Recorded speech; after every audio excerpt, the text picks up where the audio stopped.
que antes da gente falar da reforma tributária, a gente precisa se antecipar, ali voltar um pouco no tempo, né, para poder entender o que vem falando sobre IVA, tributo por dentro, por fora, não cumulatividade. Então, assim, se você entender esses conceitos, vai ficar mais fácil para poder entender o que realmente vai ficar diferente com a entrada em vigor da reforma tributária.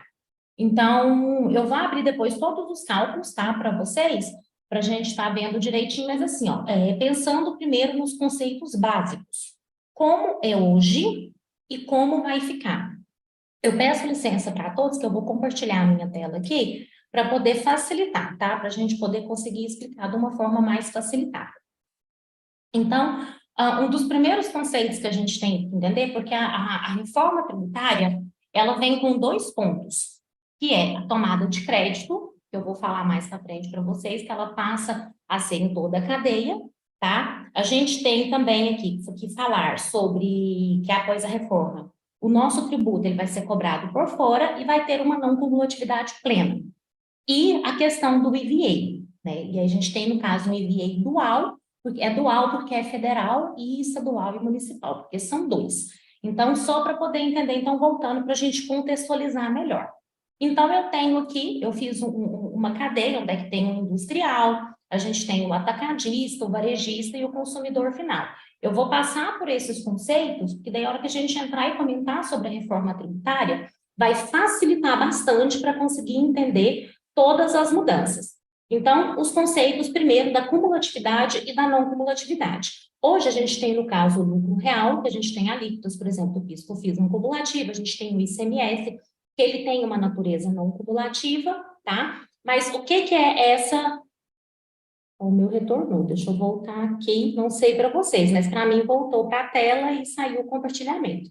Depois vocês me falam se voltou aqui o compartilhamento, tá? Por favor. Vou até colocar o chat aqui, só me posiciono se voltou o compartilhamento para vocês. Então, assim, pensando numa cadeia onde eu tenho um industrial, eu tenho um atacadista que revende para o varejista, que a gente chega até no consumidor final, pensando numa cadeia toda produtiva.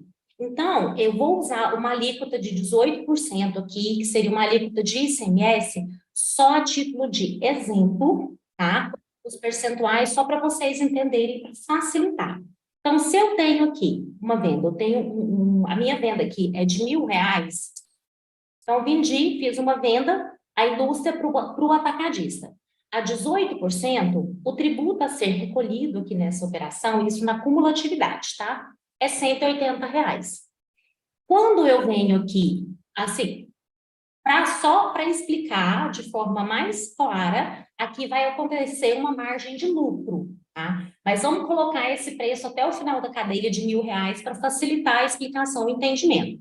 Então, eu venho aqui e vendo, passo para o atacadista o valor de R$ 1.000. Com uma alíquota de 18%, ele vai pagar R$ 180. Quando eu venho aqui e o varejista faz a venda, vamos utilizando os mesmos R$ 1.000, 180. Chegou no meu consumidor final, aqui ele vem e compra o produto por R$ 1.000, R$ 180. Então, recolheu 180 aqui, 180 aqui, 180 aqui, 180 aqui. Qual que é o total? 720. Então, isso aqui é a cumulatividade. Então, independente, eu vou acumulando valor. Então, aqui, ó, mesmo se eu colocar uma margem de lucro, R$ 1.500, aqui, então, aqui 1.500, aqui 2.000 e aqui 2.500. Então, vamos colocar uma margem de lucro aqui ao longo da cadeia. Então, nesse caso, o primeiro industrial recolheu 180, esse aqui pagou o tributo, ele já está incidente sobre esse valor aqui, ele pagou 270, aqui 2.000, 18%, 360, 2.500, 18%, 450. Então, ao longo dessa cadeia aqui, desde a indústria até chegar no consumidor final, esse tributo foi acumulando ao longo dessa cadeia e a gente chegou nesse valor aí de um recolhimento total de 1.260. Quando a gente fala da não cumulatividade e a reforma tributária, ela traz para a gente essa não cumulatividade plena, então vai ter essa tomada de crédito, a gente pega e já passa para um segundo momento. Então, a gente vem aqui na não cumulatividade. Como que funciona a não cumulatividade? Eu vou fazer o primeiro exemplo, tá? Utilizando os mesmos R$ 1.000 ao longo da cadeia toda, com uma alíquota de 18% a título explicativo, a gente sem contar ali com a margem de lucro, beleza? Só para poder facilitar o entendimento. Então, a indústria vem cá, vende a R$ 1.000, uma vez que ela vendeu a R$ 1.000, deixa eu só tirar aqui, aí. Uma vez que ela vendeu aqui, para o atacadista R$ 1.000, ela tem o imposto sobre a operação dela a 18%. Ela vai pagar R$ 180. E aqui nessa operação, como ela fabricou, ela não tem crédito. Eu vou entrar depois na questão dos créditos, da tomada de crédito, mas aqui sem considerar créditos, tá? Então, o que ela começou no início da cadeia sobre esse produto que ela está comercializando, ela não tem crédito anterior, ela fez um recolhimento de 180. Quando o atacadista vai revender aqui pelos R$ 1.000, tá? Então, lembrando que a título explicativo, a gente não está usando a margem de lucro. Então, aqui ele vai, incide os mesmos 18%, ele tem que recolher 180. Só que nesse caso tem uma diferença, porque aqui ele tem um crédito da operação passada, porque como ele é não cumulativo, então significa que ele tem um crédito aqui de R$ 180, que foi o valor do tributo que ele pagou na operação passada, né? Então, ele comprou e pagou 180. Nesse caso, eu tenho o ICMS, que é o meu débito, menos o meu crédito da operação passada, e aqui a gente zera a parte da tributação. Quando eu passo próximo da cadeia, vai acontecer da mesma maneira. Eu vou comprar o produto, vai incidir os 18%, eu tenho os mesmos 180, mas eu tenho um crédito daquele tributo na operação passada. Nesse caso, vamos colocar uma margem de lucro. Então, a indústria vai vender para o atacadista, na hora dele fazer a venda para o varejista, ele coloca a margem de lucro R$ 1.500. Nesse caso, o valor do tributo dele é 270, 18% de 1.500.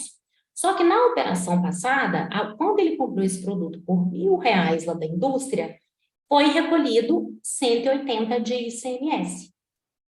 O valor do meu ICMS próprio, que é o meu débito, menos os meus 180, que é o meu crédito, então ele vai pagar e vai recolher efetivamente aqui R$ 90 de ICMS. Quando a gente parte para a segunda etapa da operação, vamos colocar mais R$ 500 aqui, que vai ficar 2.000, que vai ser o varejista fazendo esta venda, né? Então, ele pegou e fez a venda aqui a R$ 2.000. O ICMS dele vai ser 360, mas ele tem um crédito aqui do ICMS do meu atacadista de 270. O meu débito menos o meu crédito, ele vai recolher efetivamente aqui R$ 90.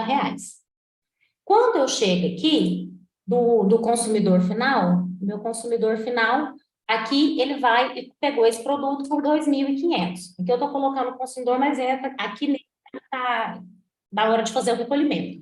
Então, o valor dessa venda daqui para cá, a gente tem o valor aqui incidente de 450, o débito menos o crédito dele, então o valor da operação passada que ele recolheu 360, R$ 90. Quando eu somo aqui, então eu tenho que o valor que foi recolhido, e aqui eu fiz o recolhimento da minha operação, ok? Então, fiz o meu recolhimento aqui. Então, isso é a não cumulatividade. Então, a gente tem o débito menos o crédito. Essa não cumulatividade, ela vem para a reforma tributária. Então, a gente deixa de ter exceto ali, a gente fala do Simples Nacional, tá? Mas no caso do lucro real e do lucro presumido, a gente passa a ter essa não cumulatividade plena. Um outro ponto que se fala muito a respeito da reforma tributária é o IVA. O IVA nada mais é do que o imposto sobre o valor agregado. Usando o mesmo exemplo anterior, o que é esse imposto sobre o valor agregado? É a incidência dessa margem de lucro. Então, aqui, ó, eu tenho essa venda de R$ 1.000, quando ele vende a R$ 1.000 para o atacadista, aqui no final, ele vai colocar uma margem de lucro. Quando ele coloca essa margem de lucro ali de R$ 500, por exemplo, essa diferença, é onde a gente consegue ver a figura do EVA, porque ali, aí, como a gente tem o tributo ele de forma não cumulativa, né? Então, ele não cumulativo, então ele tem o crédito, ele tem o ICMS próprio, ele tem o crédito da operação passada e o ICMS a pagar. Quando eu agrego valor nessa mercadoria, eu coloco uma margem de lucro, é nesse exato momento que a gente consegue ver essa figura do EVA. Então, simplesmente é isso, o imposto sobre o valor agregado seria o imposto sobre essa diferença dessa minha margem de lucro. Tá? Porque se eu vendesse aos mesmos R$ 1.000 aqui, eu ficaria com o meu tributo zerado. Então, se eu fico com o meu tributo zerado nesse caso, o que, que vai ser pago que a mais? Vai ser pago só aquele tributo, só vai incidir a alíquota, praticamente somente em cima daquele valor de margem, do valor a mais que eu vendi. Porque sobre o outro, ele já sobre os 1.000, que é o valor da minha compra, já incidiu a carga tributária. Então, aqui, quando eu faço os 1.500 aqui, eu botei os 180 é o crédito, 270 seria o valor, então eu vou pagar sobre 90. Então, praticamente, eu pago somente sobre a diferença. Quando eu venho aqui e faço essa venda por 2.000, aqui ele faz da mesma maneira. Tá? Ele vem da mesma maneira, ele vai e ocorre que eu tenho mais R$ 500, ele vai incidir sobre os R$ 500. Tá? Quando esse varejista vai revendendo aqui mais uma vez, ele passando na cadeia, vai incidir somente sobre os R$ 500. Tá? Então, somente sobre os R$ 500 que foi aumentando ao longo da cadeia, que vai incidir o tributo. Isso é o imposto sobre o valor agregado. O valor que eu vou agregar ao meu produto é que vai incidir a carga tributária. Tá? Pessoal, até aqui tudo bem? Tá? Se vocês quiserem ir colocando no chat aqui, tranquilo até aqui? Conseguiu, deu para entender o conceito de cumulatividade, não cumulatividade e imposto sobre o valor agregado?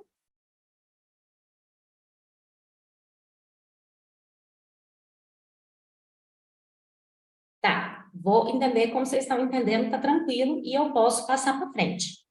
Um outro conceito também que a gente precisa entender é o cálculo do tributo. Então, a gente tem tributos que são calculados por dentro e a gente tem tributos calculados por fora. Só assim, para contextualizar, se tiver alguém novo aqui, o pessoal que está no YouTube com a gente, o tributo, ele é um gênero ao qual os impostos, taxas e contribuições são espécies e fazem parte, tá? Então, quando eu falo do tributo, eu estou falando no geral. Eu estou falando de impostos, taxas e contribuições, tá? Então, vamos lá.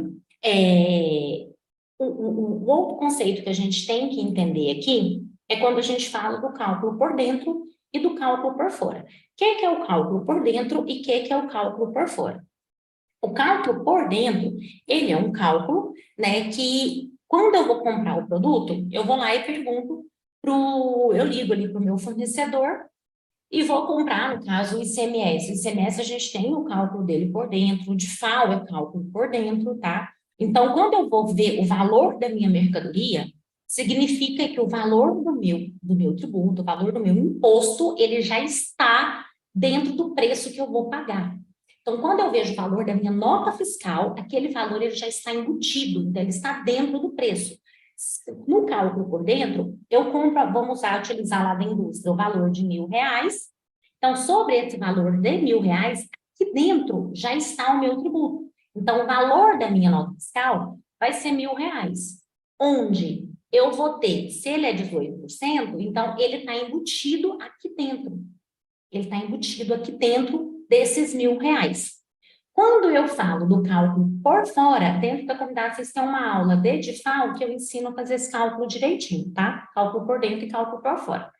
Quando eu falo do cálculo por fora, o que é que acontece dentro desse cálculo? Ele é mais transparente, se a gente for pensar assim. Na minha nota fiscal vai estar lá o valor da minha mercadoria, R$ 1.000. Gente, eu coloquei o percentual de 18 aqui do IPI só para eles ficarem iguais, para ficar a título exemplificativo, para facilitar. Tá? Então, aqui, ó, a mesma mercadoria. Quando eu tenho um cálculo por fora, se a minha mercadoria custar R$ 1.000, se o meu tributo é calculado por fora, só um minuto. Deu a doida no cachorro aqui. Desculpa, gente. Então, eu tenho o valor da minha mercadoria. Se ele é calculado por fora, então eu tenho os 18%. Então, quanto eu vou pagar na minha nota fiscal? Eu vou ter os R$ 1.000 mais os 180, que é os 18% de 1.000, e a minha nota fiscal vai sair com o valor de 1.180. Então, eu chego a esse valor aqui, que eu vou chegar a esse valor, então eu consigo ver dentro da minha nota fiscal direitinho quanto a mais eu estou pagando. Essa forma de, deixa eu voltar aqui com vocês, essa forma de cálculo por fora, inclusive ela é falada que ela é uma forma mais transparente, tá? Do contribuinte entender e visualizar o que é que realmente ele está pagando. Porque quando um contribuinte, o consumidor final, normalmente ele faz uma análise da nota fiscal, ele não consegue entender ao certo o que é realmente o valor da mercadoria e o que é a incidência tributária que está ocorrendo ali. Quando a gente tem esse cálculo por fora, é mais fácil, quando ele vai tentar analisar, verificar o que realmente ele está pagando de imposto ali dentro. Então, assim, feito esses conceitos, tá? Para poder facilitar, para poder entender, porque a gente precisa conhecer esses conceitos do cálculo por dentro, do cálculo por fora. No caso da reforma tributária, ela vai ser por fora, tá? Da questão da cumulatividade, da não cumulatividade. Reforma tributária, cumulatividade, a não cumulatividade plena e a questão do IVA, tá? Que é um imposto sobre o valor agregado. Esse IVA, a gente vai ter dois tributos, a IBS e a CBS, tá?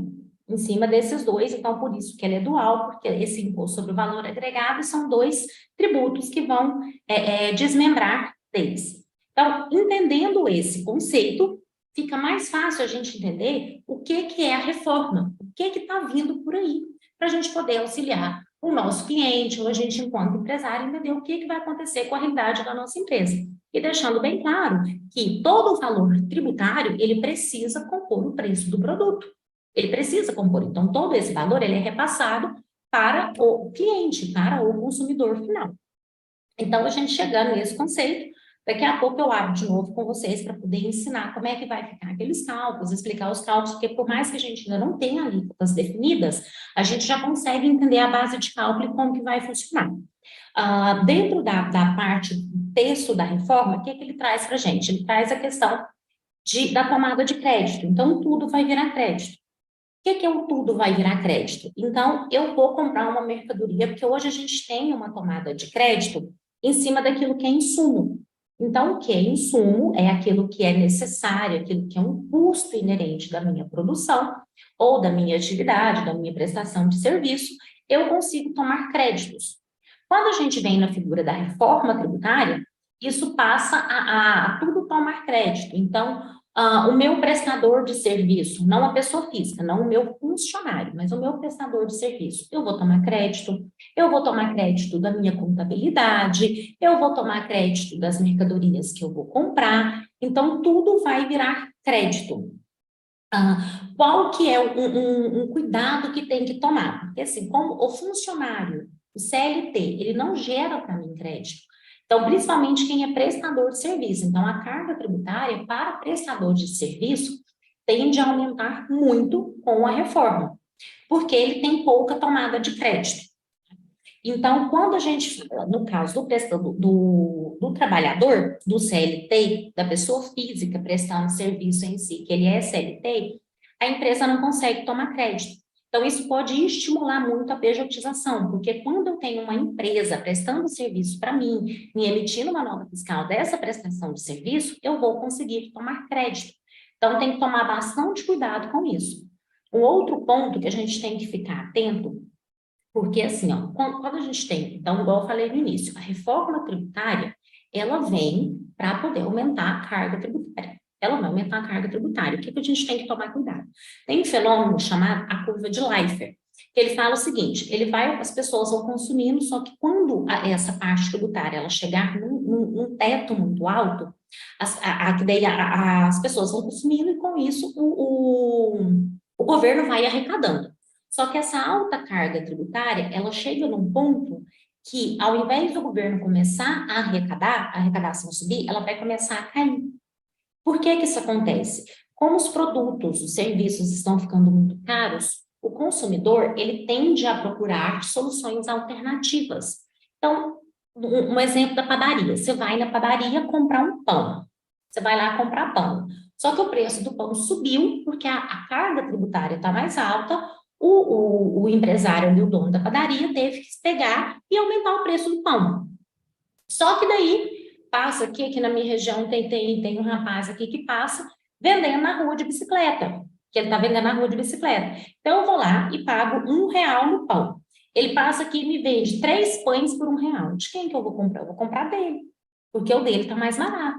Então, eu vou comprar porque está mais barato. Então, pode ser que tanto eu posso deixar de comprar e quando eu posso buscar uma solução alternativa. Então, neste caso, nesses cenários, onde a gente tem uma carga tributária muito alta, e ela chega no pico, porque ela vai ter uma arrecadação, ela vai chegar no pico, ela começa a cair por conta da procura por soluções alternativas. Então, ao invés de optar para ir comprar alguma coisa onde tem essa incidência tributária, eu vou preferir comprar de alguém que me venda mais barato, de uma pessoa informal, que eu vou ter um preço menor.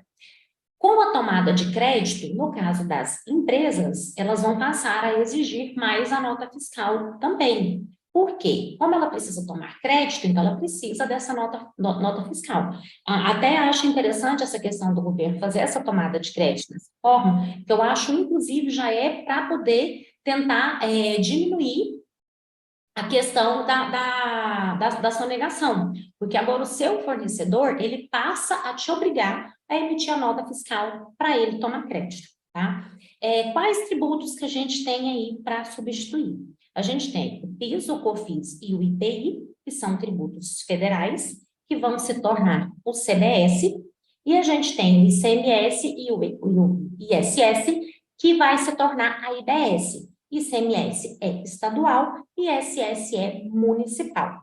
E o tributo em si, ele incide sobre 3 pontos, tá? Ele incide sobre o patrimônio, ele incide sobre a renda e ele incide sobre o consumo. A reforma tributária, ela vem muito latente em cima do consumo. Então, esses tributos aos quais a gente vai, que eles vão sair, esses 5, e vão entrar 2 no lugar, a gente está falando de tributos que incidem sobre o consumo. Quando a gente pensa em consumo, eu vou consumir, eu vou comprar uma caneta. Então, o valor que eu vou pagar de tributo, eu enquanto consumidor, eu vou pagar de tributo nesta caneta, é o mesmo preço que alguém que ganha 3 vezes mais do que eu vai pagar sobre essa caneta. É o mesmo tributo que alguém ganha 30 vezes mais do que eu vai pagar sobre essa caneta. Então, assim, quando você tributa o consumo, tá? E isso não, a maioria dos países costuma tributar sobre a renda, porque daí a gente tem uma igualdade maior. A gente tributa mais quem ganha mais, tributa menos quem ganha menos. Então, nesse caso, quando a gente tributa pelo consumo, a gente está tributando todo mundo de forma igualitária. Então, quando isso ocorre, a gente está fazendo isso de forma igualitária. Então, a maior incidência tributária nossa hoje no Brasil é sobre o consumo, porque o consumo as pessoas não deixam de consumir, ok? Então, e aí partindo em cima, então a gente tem esse em relação ao consumo. Só que, eu vou falar um pouquinho mais na frente, a gente vai ter uma mudança em relação ao patrimônio, e tem um trecho da legislação que fala o seguinte, que assim que aprovada a reforma, assim que ela entra em vigor, tem 180 dias para fazer alteração sobre a tributação sobre a renda, tá? Então, possivelmente vão mexer aí no imposto de renda da pessoa física, quais são os tributos sobre a renda, imposto de renda da pessoa física, imposto de renda da pessoa jurídica e a contribuição social sobre o lucro líquido. Então, tem se falado em cobrança em relação ao juros sobre capital próprio e sobre a distribuição de lucros e dividendos. Então, a gente tem uma tributação hoje de juros sobre capital próprio que acaba sendo menor e uma isenção para distribuição de lucros e dividendos. E aí eles têm falado em começar a tributar essa parte aí dessa distribuição de lucros e do juros sobre capital próprio. Então, assim, o que vai incidir esses novos tributos? Ele vai incidir sobre bens materiais e imateriais, sobre direitos e sobre serviços, tá? Então, a incidência dele, ele vai incidir sobre isso.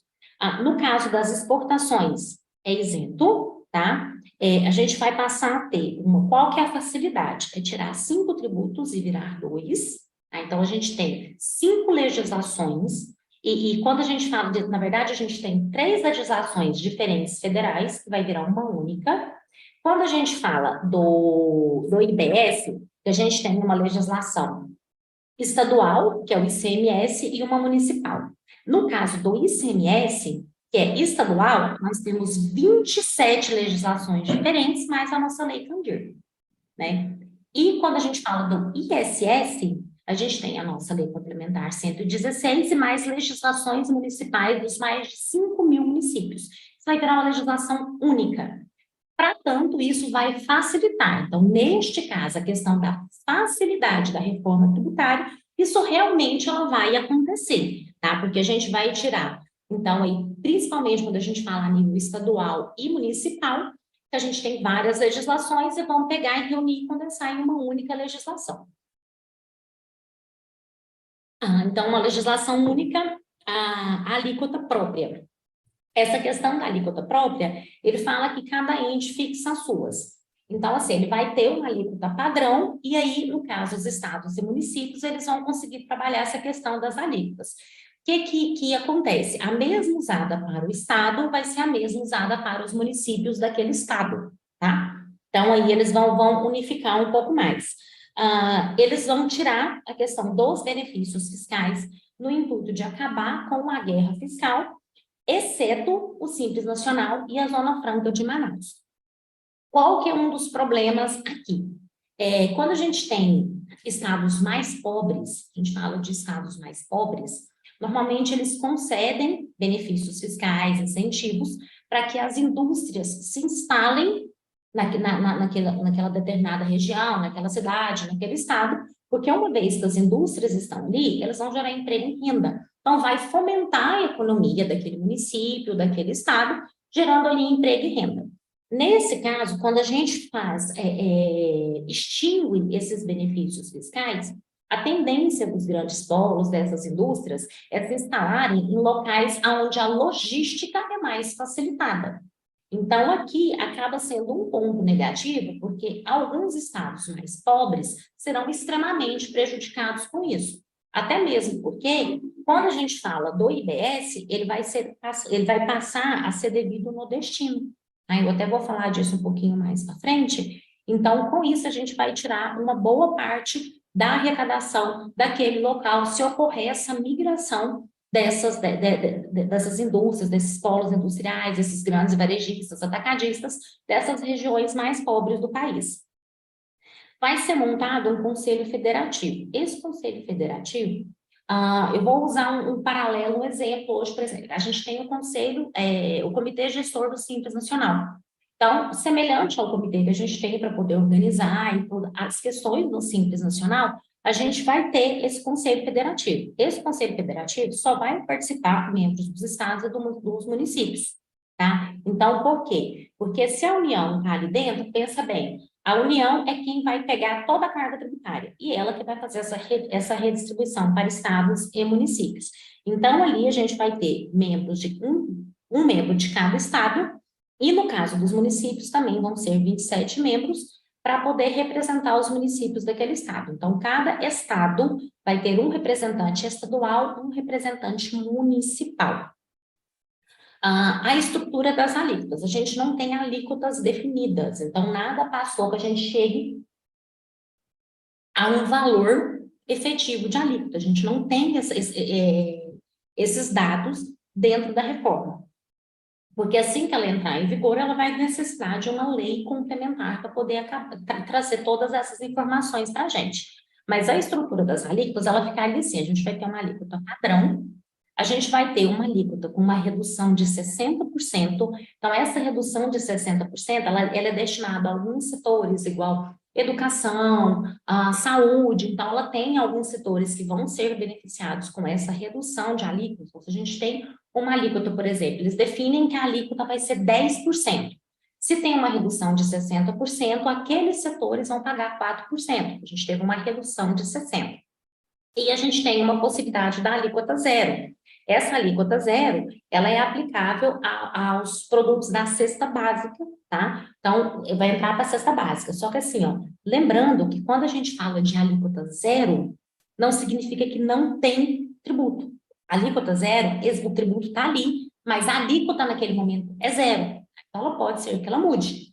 Então, ela não vem com uma isenção, algo do tipo, que poderia mexer no texto e colocar isso, porém, ela é zero, mas ela pode mudar. Então, lembrando que quando a gente fala de alíquota zero, é um produto que é tributado, sim, mas naquele momento, naquela operação, naquele período, é uma alíquota zero. Tá? Então, aqui a gente falou um pouco da tributação sobre o consumo. Então, como que ficou essa tributação sobre o consumo? Em relação à tributação sobre o patrimônio. Então, um dos tributos aqui, em relação ao patrimônio, eu vou chamar a atenção para dois em específico. O ITCMD, que é o Imposto de Transmissão, Causa, Mortes e Doação, e para o IPVA. O ITCMD, nós temos alíquotas que variam de 2% a 8%, isso a depender, ele é um tributo de natureza estadual, e ele também tem uma possibilidade ali de alíquotas progressivas, mas ele tem um teto máximo de 8%.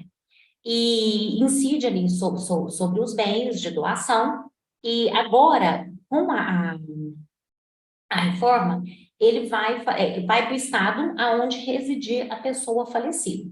Nesse caso, a gente tem um planejamento tributário em cima de uma situação dessa aqui, de um inventário, né? Então, o inventário, hoje, ele vai precisar ser feito, vai ser recolhido ali no estado onde a pessoa faleceu.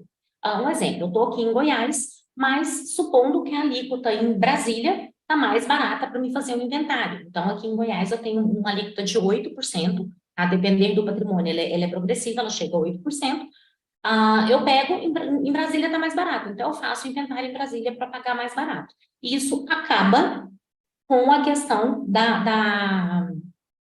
dessa vedação, né? Então, é no estado aonde faleceu. E ele também vem essa progressividade. Então, a gente já tem propostas aí tramitando para essa alíquota subir para 20%. Hoje, o imposto hoje sobre heranças, no caso do ITCMD do Brasil, é um dos menores do mundo, tá? É um dos menores do mundo. Então, mas ele tem a tendência a subir. A tendência dele subir é muito grande e onerar bastante essa transferência de herança.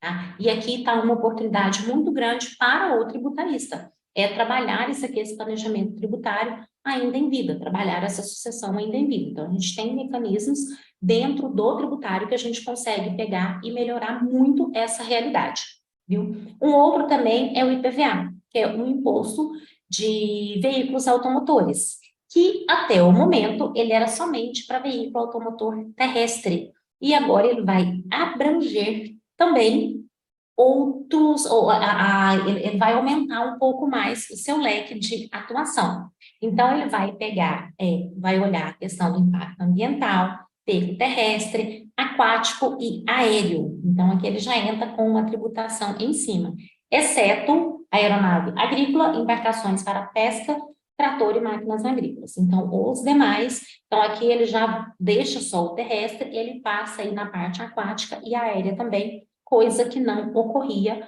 antes da reforma tributária. Tá?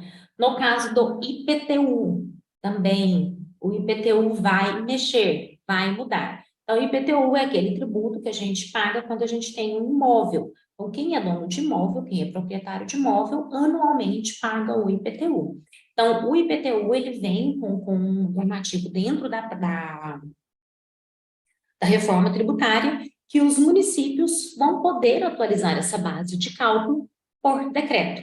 Então, contando que eles façam o decreto, eles vão conseguir aumentar essa base de cálculo, tá? E alguns cuidados aqui para a gente ter. Só voltando aqui nessa questão da origem e do destino, tá? Que eu tinha comentado aqui com vocês. Hoje, no caso, a CBS, né, que vai trocar, que vai entrar no lugar aí também do ICMS e do ISS. A prestação de serviço, por exemplo, ela tem, normalmente, ela é no município do prestador, salvo algumas exceções, tá? Mas ela vai para o município onde está o prestador de serviço.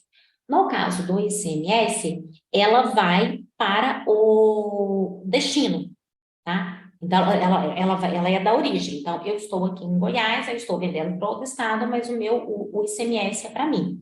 Com essa mudança da reforma, o IBS vai para o estado de destino. Então, eu estou aqui em Goiás e vou mandar uma mercadoria para São Paulo. Então, lá em São Paulo é que vai o IBS, não é mais para mim.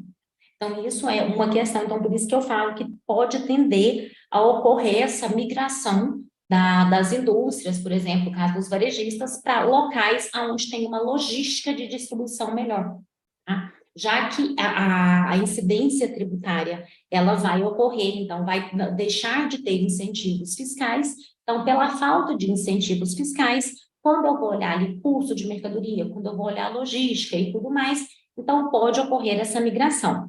Com isso, a União vai criar um Fundo Nacional de Desenvolvimento Regional. Então, ela já está pensando que pode ocorrer sim essa migração dos estados mais pobres, sair dessas indústrias, esses polos industriais que são geradores de emprego e renda. Então, com isso, eles fazerem um fundo com recursos da União para poder ajudar esses estados que vão ter problemas aí quando esse pessoal sair, se esse pessoal acabar migrando mesmo, tá? Um ponto que o governo tem pensado também é sobre o imposto seletivo. E aqui está o bicho-papão ali dentro, se a gente for pensar bem. Até apelidaram já ele de imposto do pecado. Não sei se vocês já escutaram esse termo. Mas por que ele está um bicho-papão? Porque ele fala o seguinte, que ele vai incidir sobre a produção, comercialização ou importação de bens e serviços considerados prejudiciais à saúde e ao meio ambiente. Então, aí a gente já tem alíquotas majoradas, né, para vários produtos que são considerados prejudiciais. Eu vou usar o exemplo do cigarro. Então, a gente já possui alíquotas majoradas, e com essa questão do imposto seletivo, a tendência é aumentar muito. Então, aqui vai incidir, por exemplo, no cigarro, vai incidir na bebida, também que é considerado prejudicial, e tudo mais aquilo que eles entrarem e colocarem na lista do rol de prejudicial. Então, alguma coisa, entendeu que aquilo é prejudicial à saúde, é prejudicial ao meio ambiente, esse imposto seletivo vai incidir. E aqui ele não fala limites, ele não fala nada. Só fala que vai ocorrer essa incidência e nem quais os critérios para ser considerados ali dentro, nesse rol de prejudiciais. Então, não sei se ele vai seguir uma normativa da OMS ou algo do tipo, tá? Então, aqui tem esse bicho-papão aqui dentro, que é esse imposto seletivo, ok? E conta, Helena, como é que fica agora na reforma? Então, antes de eu entrar nas contas, pessoal, tranquilo até aqui? Só posicionem para mim se está ok e tudo, se eu posso seguir, e para a gente entrar um pouquinho como que vai ficar essa conta uma vez que entre a reforma. Beleza, Francine, obrigada. Vou compartilhar a minha tela novamente aqui com vocês. Pessoal da comunidade, esse Excel que eu estou usando vai para vocês, tá? Se vocês precisarem. Então, qual que é o próximo aqui? O que a gente vai pensar? Deixa eu só zerar aqui para vocês os valores, para a gente começar a falar. Então, vamos passar, né? Passamos aqui, deixa eu lembrar aqui. Aí. Como que vai ficar ali a cobrança, o cálculo da CBS e do IBS? Nós não temos alíquotas, tá? Então, não temos alíquotas. Deixando bem claro que não tem alíquota. Eu só coloquei percentuais aqui, fictícios, para vocês verem um cálculo. Uma vez que definiu essas alíquotas, é só a gente substituir. Então, uma vez que vocês entenderem o conceito, independente da alíquota, independente desse valor, tá? Desse percentual que vai incidir, vocês conseguem fazer a conta sem nenhum problema, porque daí vocês já entenderam o conceito. Então, a título exemplificativo aqui para facilitar, eu coloquei uma alíquota de CBS a 20% e de IBS a 10%. Então, aí aqui lembrando que a gente tem duas questões. Primeiro, ele é não cumulativo, tá? Então, a gente tem uma não cumulatividade plena e a gente tem também o cálculo do tributo por fora. Então, eu tenho aqui um valor, a indústria, eu vou pegar aqueles mesmos R$ 1.000 que a gente estava fazendo a conta, então, eu tenho aqui R$ 1.000, 20% para a CBS 200, 10% para a IBS 100. Então, lembrando que essas alíquotas nossas aqui, elas são fictícias, tá? Quanto que eu vou ter de total de tributo aqui? 300. Quanto que ficaria, já que ele é por fora, o cálculo por fora, como que ia ficar a minha nota fiscal aqui, a minha NF? Seria os 1.000, né? Os 1.000, mais os 200 de CBS, mais os 100 de IBS. Então, a minha nota fiscal aqui fica no valor de R$ 1.300, tá? Porque ele é por fora. Lembrando que ele é por fora. Então, fica aqui esse valor, tá? Quando eu faço a venda, quando ele vai vender aqui novamente para o próximo da cadeia, um pouco ele colocou uma margem de 100%. Então, vamos vender a R$ 2.000. Então, R$ 2.000, 20% de 2.000, 400. No caso da nossa IBS fictícia, 10% de R$ 2.200. Total de tributos, R$ 600. A minha nota fiscal, nesse caso aqui, a minha NF, como o meu tributo por fora, é cobrado por fora, então, era só eu pegar o valor do meu produto, somar mais os meus dois tributos aqui, seria o valor da minha nota fiscal. Tem um negócio a mais. Então, R$ 2.600. Isso aqui na minha nota fiscal.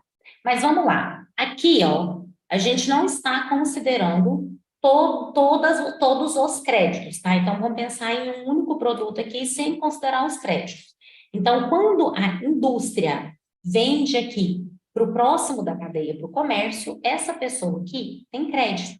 Então, ela tem crédito.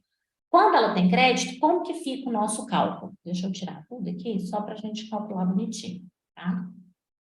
Beleza, eu volto às fórmulas para vocês. Como que vai ficar? Na minha operação aqui do CBS, eu tenho CBS aqui, quanto que eu estou pagando? 400. Então, qual que é o valor do meu débito? Então, aqui eu gerei um débito, 20% sobre 2.000 eu gerei um débito, né? O valor do meu débito é R$ 400.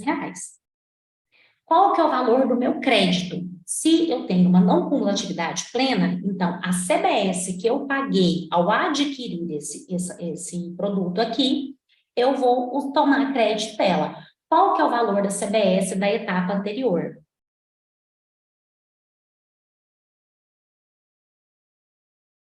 Deixa eu ver se eu consigo fazer. Então, eu vou pegar esse valor aqui da minha CBS e vou colocar ela aqui porque ela vira crédito. Aqui. Então, ela vai virar um crédito para mim. Então, é R$ 200. Nesse caso, o meu débito menos o meu crédito, então, eu vou recolher aqui, nesse caso, a título de CBS, deixa eu colocar de amarelinho, um valor de R$ 200.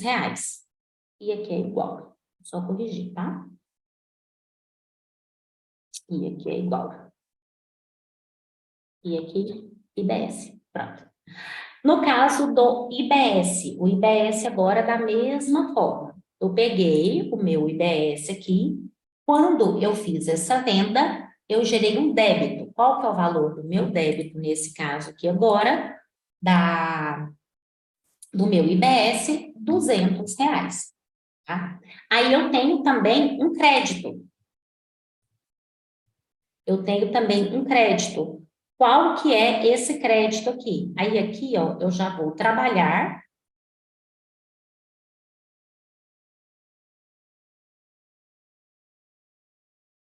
Deixa eu trocar a cor aqui para facilitar, para ficar diferente. Aí. Então, eu vou pegar esse aqui, né, que é o meu próximo valor aqui. Depois eu corrijo aqui. Quanto que eu paguei aqui, ó? R$ 100. Que foi o meu crédito que gerou, porque ele já estava incluso na minha nota fiscal. Eu já paguei ele para a indústria no momento que eu comprei o meu produto. R$ 100. Então, isso aqui vai ser igual os 200 menos os 100. Eu vou recolher, nesse caso de IBS, R$ 100. O total aqui, o total tributário, 600, mas eu tinha 300 de crédito, eu vou recolher R$ 300.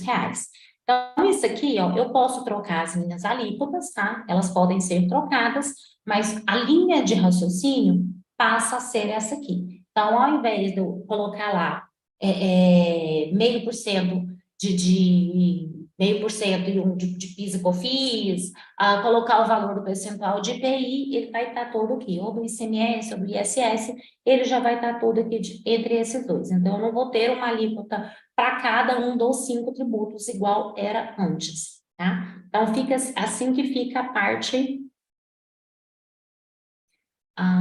assim que fica essa parte nessa nova forma de calcular, nessa nova maneira de calcular. Então, a gente simplifica. Como que a gente tinha antes? A gente fazia uma conta para PIS, uma conta para COFINS, uma conta para IPI, uma conta para ICMS e uma conta para ISS. Cada um a gente tinha alíquota diferente, a gente tinha legislações diferentes e se agravava ainda mais quando a gente falava de ICMS, porque a gente tinha 27 estados, 27 legislações diferentes, e no caso dos municípios, mais de 5.000 legislações diferentes. Então, assim, facilita? Facilita, tá? Vai reduzir carga tributária? Possivelmente não. Tem pontos positivos na reforma e tem pontos negativos, sim. Tá? Ela precisa ainda ser mexida, ela ainda precisa ser alterada, porém, a nossa realidade, no momento, do jeito que o texto está, seria mais ou menos dessa forma, tá? Olá! Se você chegou até aqui, seja você um contador, advogado ou até mesmo estudante, você já sabe que precisa de algo a mais para se destacar no mercado tributário, correto? Bom, em uma era de constantes mudanças tributárias, eu posso te afirmar que 90% dos profissionais da área estão desperdiçando oportunidades milionárias todos os dias. E não é por falta de dedicação ou trabalho duro, é por falta de direcionamento, de ter em mãos as informações corretas. Deixa eu explicar melhor.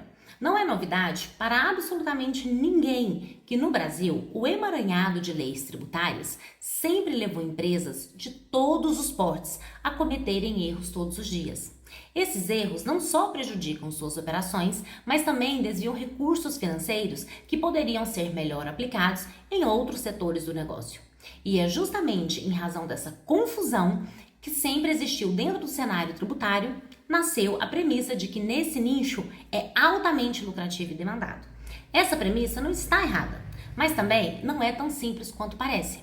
Pois se existe tanta demanda de trabalho, significa que ainda existem milhares de profissionais que não conseguem prosperar.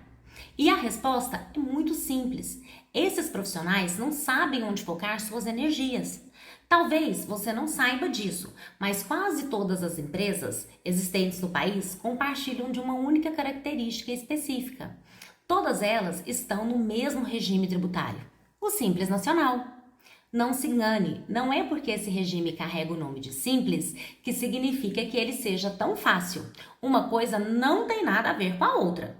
Até porque, se fosse tão simples assim, o Simples Nacional não teria uma lei específica somente para ele. Estamos falando de quase 100 artigos que regulam somente esse segmento empresarial. E aí eu te pergunto, você conhece profundamente todas essas regras? Se você tivesse um cliente nesse regime tributário agora, você saberia direcionar ele para as melhores decisões? Você saberia identificar onde pode ser recuperados créditos para o negócio dele? Pois é, e é exatamente aqui que milhares e milhares de profissionais falham em identificar as melhores oportunidades tributárias existentes para o Simples Nacional. Mas calma, enquanto todos esses profissionais se perdem no vasto labirinto das leis e regulamentos, você tem a oportunidade de fazer parte de um grupo seleto que se destaca como um verdadeiro especialista. E eu quero que você entenda que não é apenas sobre tornar um especialista e ostentar um título. O título é ótimo para ajudar na sua autoridade, mas não é isso que vai fazer a sua carreira mudar. O que vai fazer você se destacar é o conhecimento. Então, é sobre estar à frente, sobre ter um diferencial diferencial que o mercado procura e não ser apenas mais um na multidão, mas ser o escolhido por essas empresas que buscam excelência em precisão. E a boa notícia é que em meio a essa selva tributária que acabamos de explorar, você acaba de encontrar uma bússola, uma luz no fim do túnel. E essa luz tem um nome: Desats. Eu criei esse treinamento porque entendo exatamente o que você está passando. Já vi inúmeros profissionais perdendo oportunidades, dinheiro e tempo por não entenderem as mudanças constantes em nosso sistema tributário. O Desats não é apenas mais um curso, é a concretização de anos de estudo, de prática no campo, de erros e acertos que eu, Helena, acumulei na minha jornada. Decidi não apenas ensinar a teoria, mas mostrar o passo a passo prático, mão na massa mesmo.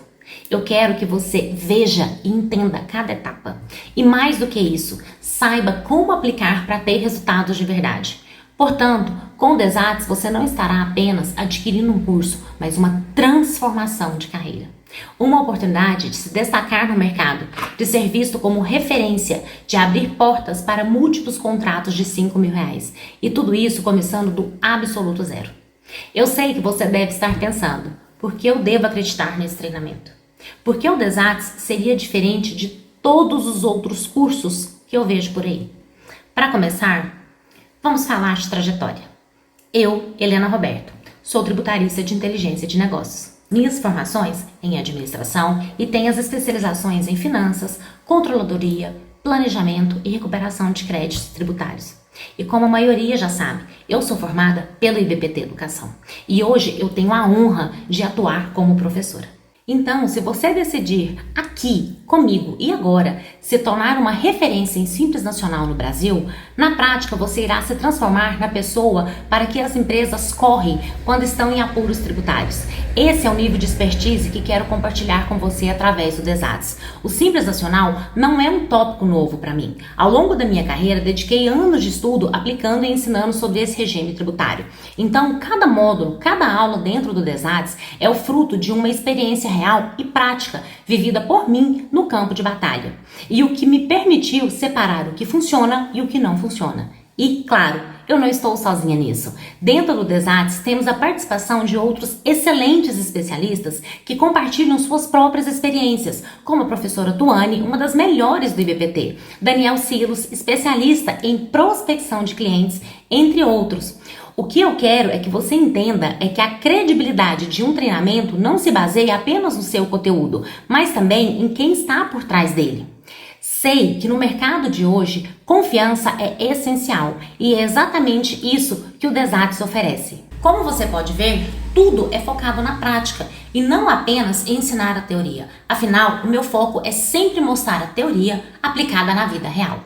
E para potencializar ainda mais a sua experiência, o Desats conta com um grupo de apoio contínuo, uma comunidade para que você possa fazer network e tirar dúvidas com os colegas que estão na mesma jornada que você. Sei que você pode estar pensando, tá, Helena, entendi a importância desse treinamento, mas eu posso simplesmente fazer o Desats depois, certo? Pois é aí que a maioria se engana e perde oportunidades de ouro. O mercado não espera. Enquanto você posterga, outro profissional está tomando o seu lugar, atraindo aquele cliente que você poderia ter conquistado. Então imagina que você está sempre em uma corrida contra o tempo e contra a concorrência, onde aquele que sai na frente, que se prepara antes, tem vantagem. E não estou falando de qualquer corrida, estou falando do mercado tributário brasileiro, um dos mais rentáveis atualmente, mas também um dos mais desafiadores. Pense por um segundo. Quantos profissionais apenas neste exato momento estão em busca de aprimoramento? E quantos deles vão se decidir agora a sair na sua frente? Você pode sim fazer o Desats a qualquer momento, mas se você espera, corre risco de ser apenas mais um na multidão, perdendo a oportunidade de se destacar enquanto a demanda é alta e a concorrência ainda não está tão preparada. E aí, surge uma questão: quanto custa esperar? Quanto vale a oportunidade perdida de um contrato lucrativo, a indicação de um cliente satisfeito ou a chance de se tornar uma referência no Simples Nacional? Eu não quero que você perca essa oportunidade, quero que você esteja entre os primeiros, entre os melhores. E para isso, eu preciso agir rápido. O Desats está aqui, agora, disponível para você. Mas a decisão de seguir adiante é inteiramente sua. Como você viu, a demanda é gigantesca, na verdade. Mas cabe a você decidir se quer surfar essa onda ou não. A minha sugestão é que você não deixe para depois, pois a hora de mudar o jogo, de virar a mesa, de ser a diferença no mercado tributário, é agora. Então, vamos ao que realmente interessa. Como você pode fazer parte do Desats? Eu estou feliz em dizer, o processo é simples, transparente e está ao seu alcance neste exato momento. Tudo o que você precisa é clicar no botão aqui embaixo que você já ganha o acesso imediato para começar essa nova jornada. Toda a plataforma do treinamento é acessível de qualquer dispositivo, seja computador, tablet ou celular. Onde quer que você esteja, o conhecimento estará ao seu alcance. Todas as informações estão aqui nessa página para você conferir ou, se preferir e tiver alguma dúvida, pode clicar no botão do suporte e conversar com a minha equipe que está pronta para te ajudar e dar esse passo importante. Obrigada por assistir até aqui e espero ver você do outro lado, integrando o seleto grupo que está redefinindo os padrões do mercado no Simples Nacional. Seu futuro espera e a mudança começa agora. Um grande abraço.